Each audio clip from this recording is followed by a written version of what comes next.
18 1964 ஒரு crime case நடந்திருக்கு. கிட்டத்தட்ட 58 வருஷத்துக்கு அப்புறம், அதாவது 2022 எரிக் அப்படின்னு ஒரு காலேஜ் ஸ்டூடெண்ட் இந்த கிரைம் கேஸுக்கு ஒரு சொல்யூஷன் கொடுத்திருக்காரு. மோஸ்ட்லி அன்சால்வ்டு கேசஸ் எல்லாம் பார்த்து அதுக்கு சொல்யூஷன் கொடுக்கிற ஒரு ஆள் தான் இந்த எரிக் அப்படின்னு ஒரு ஸ்டூடெண்ட். இப்படி அன்சால்வ்டு கேசஸ் தேடும் போதுதான் நம்ம எரிக்கு மோரிஸோட இந்த கிரைம் கேஸ் வருது. அது 58 வருஷத்துக்கு முன்னாடி நடந்ததுதான். அந்த காலத்துல டெக்னாலஜி அவ்வளோ இல்லாத ஒரு காலகட்டம். ஸோ டிஎன்ஏ அந்த ரிசர்ச் எல்லாம் அவ்வளோ ஹைப்ல இல்லாததுனால எரிக்கு இப்போ ஒரு டெக்னாலஜியை வச்சு நம்ம யாரு அப்ப கொலை பண்ணா அப்படின்னு கண்டுபிடிக்கலாம் அப்படின்னு சொல்லி எரிக் இந்த இதை நான் பண்றேன் அப்படின்னு சொல்லி போலீஸ் கிட்ட இந்த மாதிரி டீடைல்ஸ் எல்லாம் கலெக்ட் பண்ணி எரிக் தான் இந்த கேஸ்க்கு ஒரு ஆன்சரே சொல்லியிருக்காங்க. அப்படி இந்த சின்ன பொண்ணுக்கு 58 வருஷத்துக்கு முன்னாடி என்ன ஆச்சு, இந்த கேஸ எரிக் 58 வருஷத்துக்கு அப்புறம் எப்படி கண்டுபிடிச்சாங்க, இந்த மாதிரி மெயினான டீடைல்ஸ் தான் இந்த வீடியோல நம்ம டீகோட் பண்ண போறோம். Welcome to Usha the dark report. November 25 1954 தான் நம்ம மாரிஸ் பிறக்குறாங்க. அவளுக்கு இன்னொரு பேர் தான் அண்ணா. இந்த அண்ணாவோட அப்பா அம்மா தான் கார்மெனும் மேரியும். மேரிக்கும் 5 குழந்தைங்க. அதுல 2வது குழந்தை தான் நம்ம அண்ணா. அப்பா அம்மா நியூயார்க்ல தான் மீட் பண்றாங்க. அதுக்கப்புறம் 1960 ஹாசில்டன் வந்துடுறாங்க. சோ அதுக்கப்புறமே நம்ம அண்ணா, அதுக்கப்புறம் அவங்க சிப்லிங்ஸ் எல்லாருமே இங்கதான் வளர்றாங்க. அண்ணா வீட்டுக்கு பக்கத்துல உள்ள நெய்பர்ஸ் எல்லாருமே ரொம்பவே ஃப்ரெண்ட்லி. எப்பனாலும் குழந்தைங்க போய் வெளியே போய் விளையாடலாம், பயமே இல்லாம அந்த குழந்தைங்களை அவங்க பேரண்ட்ஸ் வெளியே விடலாம். அப்படி உள்ள ஒரு சொசைட்டி தான் அங்க உள்ளது. அவங்க கம்யூனிட்டி ஃபுல்லாவே ரொம்பவே என்ஜாய்மெண்டா, சின்ன பிள்ளைங்க எல்லாரும் வீட்டுல உள்ள சின்ன பிள்ளைங்களும் கூடி ஒரு இடத்துல விளையாடுவாங்க. அந்த மாதிரி ரொம்பவே என்ஜாய்மெண்டா இருந்துச்சு அண்ணாவோட லைஃப். அதே மாதிரி அவங்க அப்பாவும் அம்மாவும் வீடு பக்கத்துலயே ஒரு வேலை தான் பாக்குறாங்க. அவங்க அப்பா ஒரு க்ளோசரி ஷாப்ல வேலை பாக்குறாங்க. அதே மாதிரி அவங்க அம்மாவும் பக்கத்துல ஒரு கடையில வேலை பாக்குறாங்க. சண்டே ஆனா இவங்க அப்பா கடையை அடைச்சிட்டு கொஞ்ச நேரம் வீட்டுல ஃபேமிலி கூட டைம் ஸ்பெண்ட் பண்ணுவாங்க. அந்த நேரத்துல மேரி, அதாவது அண்ணாவோட அம்மா லீவ் போட்டு இவங்களுக்காக சமைச்சு ஏதாவது ஸ்பெஷலா சமைச்சு வைப்பாங்க சண்டே. சோ இவங்க அப்பா காலையில 10 மணிக்கு போனா நைட்டு 10 மணிக்கு தான் வீட்டுக்கு வருவாங்க. வீட்டுல எப்பவுமே லவ் கிடைக்காது. ஆனா எப்பவுமே அவங்க சிப்லிங்ஸ் எல்லாம் இருக்கறனால அவளோட சைல்ட்ஹுட் நல்லா இருந்துச்சு. அதே மாதிரி அவங்க நெய்பர், சுத்தி உள்ள ஃப்ரெண்ட்ஸ் எல்லாரும் இருந்ததுனால அவ எப்பவுமே என்ஜாய்மெண்டா அவ லைஃப் சூப்பரா என்ஜாய் பண்ணிட்டு இருந்தா. அவ சைல்ட்ஹுட் லைஃப் உண்மையாவே சூப்பரா இருந்துச்சு. நம்ம அண்ணாவோட ஃபேமிலி எப்படின்னா கேத்தோலிக் சர்ச் பேஸ் பண்ணி அவங்கள ஃபாலோ பண்ற ஒரு ஃபேமிலி தான். நம்ம அண்ணாக்கு ப்ளூ கலர் கண்ணு, கருப்பு முடி, அப்படி சூப்பரா இருப்பாங்க. நல்ல ஒரு மனசு, எல்லாத்துக்குமே தேடி உதவி பண்ற மாதிரி ஒரு நல்ல மனசு. சோ இவங்களுக்கு வளர வளர இவங்களுக்கு ஒரு நன்னாகணும்னு ஆசை. அதே மாதிரி நன்னாகறக்குள்ள எல்லா குவாலிட்டிஸும் நம்ம அண்ணாக்கு சின்ன வயசுல இருந்தே இருக்கு. அவங்க ஃபேமிலியுமே இதுக்கு ரொம்பவே சப்போர்ட்டிவா, நன்னாகிறதுக்கு ரொம்பவே சப்போர்ட்டா இருந்தாங்க. வீட்டுக்கு வந்தோடனே இவங்க ஃப்ரீ டைம்ல இவங்க சிப்லிங்ஸ் கூட எல்லாம் சேர்ந்து பியானோ எல்லாம் விளையாடுவாங்க. வீடெல்லாம் ரொம்பவே ஹாப்பியா இருக்கிற மாதிரி அந்த பியானோ சவுண்டு ஃபுல்லாவே ஒழிச்சிட்டு இருக்கும். அதே மாதிரி இவங்க 2 பேருமே, அதாவது எங்க சிப்லிங்ஸ் எல்லாரும் சேர்ந்து ஒரு பக்கத்துல உள்ள செயின்ட் ஜோசப் அப்படின்னு ஒரு ஸ்கூல்ல தான் போறாங்க. அது ஒரு நன் ஓரியன்டட் ஸ்கூல் தான். இப்படி ஹாப்பியா போயிட்டு இருந்த அண்ணாவோட லைஃப்ல மார்ச் 18 1964 என்ன ஆச்சு? ஆக்சுவலா அன்னைக்கு காலையில இவளும் அவ சிப்லிங்ஸும் பேசிட்டு எந்திக்கிறாங்க. அவங்க சிப்லிங்ஸ் ஸ்கூலுக்கு வரல அப்படின்னு சொல்றாங்க. அவங்க ஸ்கூல்ல இந்த மாதிரி ஒரு செலிப்ரேஷன் நடக்கு. அதனால நன்ஸுக்கு அதாவது டீச்சர்ஸ்க்கு ஏதாவது வாங்கிட்டு போகணும் அப்படின்னு நம்ம அண்ணா அவங்க அப்பாட்ட சொல்றான். உடனே அவங்க அப்பா க்ளோசரி ஷாப்ல இருந்து 2 கேன் ஆஃப் ஃப்ரூட்ஸ் வாங்கிட்டு வராங்க. அந்த ஃப்ரூட் எடுத்துட்டு நம்ம அண்ணாவும் காலையில 10:10 வீட்டுல இருந்து இறங்குறாங்க. இறங்குறதுக்கு முன்னாடி அவங்க சிப்லிங்ஸ் கிட்ட லவ் யூ, போயிட்டு வரே அப்படின்னு சொல்லி சந்தோஷமா அந்த 2 கேன் ஆஃப் ஃப்ரூட்ஸ் எடுத்துட்டு அவங்க வீட்டை விட்டு வெளியேறாங்க நம்ம அண்ணா. 8:10 இறங்குற அண்ணா 8:30 ஆயும் ஸ்கூலுக்கு போல. உடனே ஸ்கூல்ல இருந்து டீச்சர் கூப்பிடுறாங்க. எதுக்கு இன்னும் அண்ணா வரல? இன்னைக்கு அவளை ஸ்பீடா வர சொன்னேனே, ஏன் இவ்வளவு லேட் பண்றீங்க, டக்குன்னு அனுப்புங்கன்னு. உடனே இங்க இருந்து கார்மெண்ட் சொல்றாங்க, இல்ல அவளை 8:10 இங்க இருந்து இறங்கிட்டா, இப்போதைக்கு அங்க வந்திருக்கணுமே, இன்னும் வரலையா, என்ன ஆச்சுன்னு கேட்கும்போது அவங்க டீச்சர் அந்த பக்கம் சொல்றாங்க, என்ன நல்ல பிள்ளை, என்னாச்சு, இப்போ வந்திருக்கணுமே, அப்படி இப்படி பேசிட்டு எல்லாம் நிக்க மாட்டாளே, இப்ப வந்திருக்கணுமே, என்னாச்சு அப்படின்னு திருப்பியும் கேக்குறாங்க டீச்சர். இதை கேட்ட உடனே அவங்க அப்பா அம்மாவுக்கு ரொம்பவே பயம் சோ பக்கத்துல நெய்பர்ஸ் எல்லாம் கூப்பிட்டுட்டு அங்க எல்லா இடத்துலயும் தேடி பாக்குறாங்க.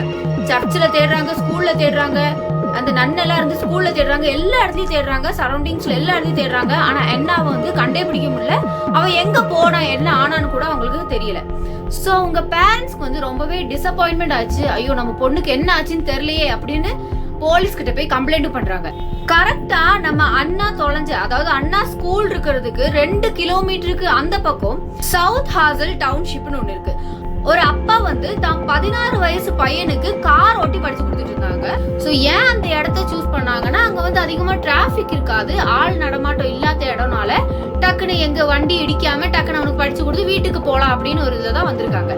சோ இப்படி படிச்சு கொடுத்துட்டு இருக்கும்போது அங்க சைட்ல ஒரு குழி மாதிரி இருக்கு, அங்க ஒரு பொம்மையை பாக்குறாங்க.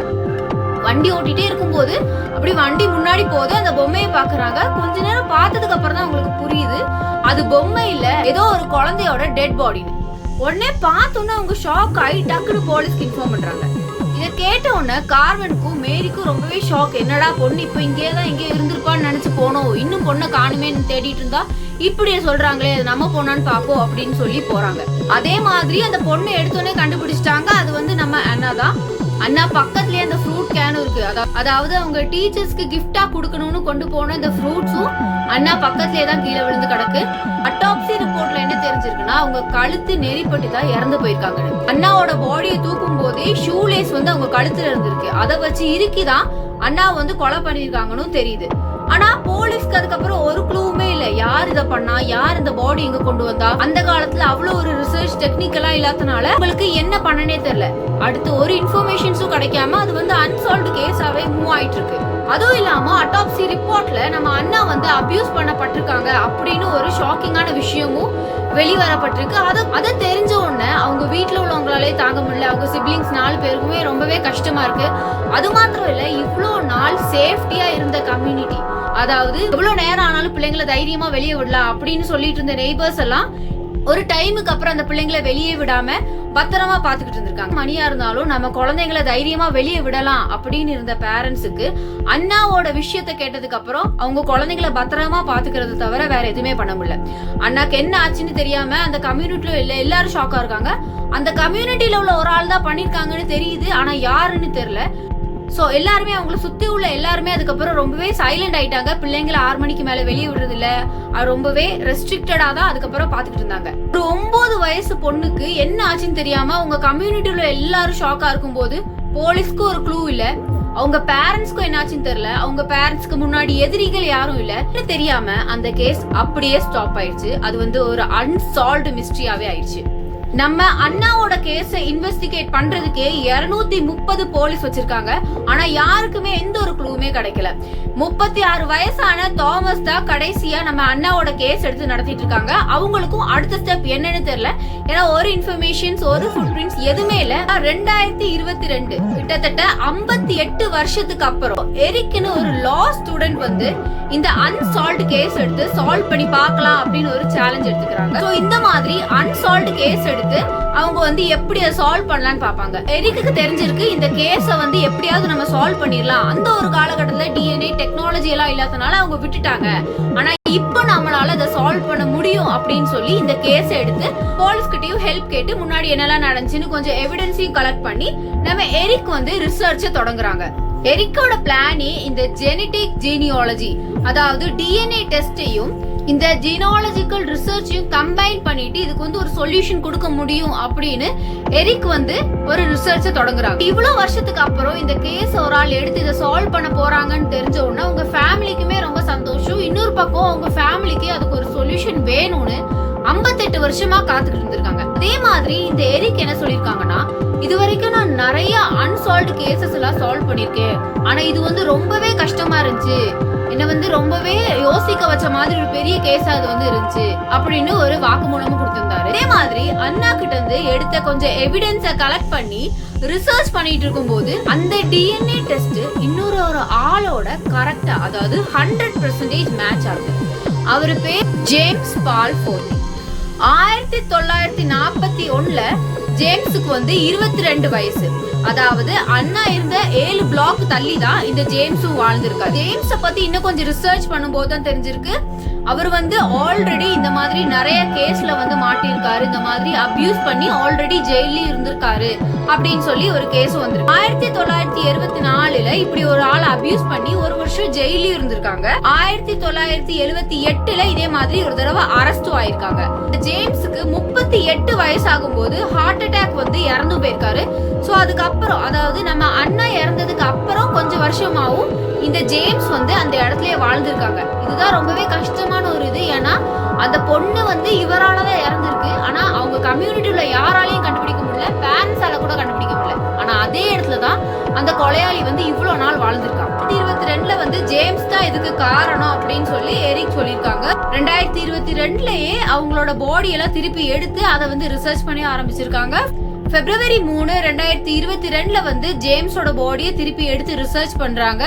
February 10, 2022ல வந்து பிரஸ் கான்ஃபரன்ஸ் வச்சு ஜேம்ஸ் தான் அண்ணாவை வந்து கொலை பண்ணிருக்காங்கன்னு கன்ஃபார்ம் பண்ணிருக்காங்க. இந்த மாதிரி கொலை பண்றதுக்காக ஜேம்ஸ் வந்து அண்ணாவோட கழுத்தை இறுக்கி கொலை பண்ணிருக்காங்க.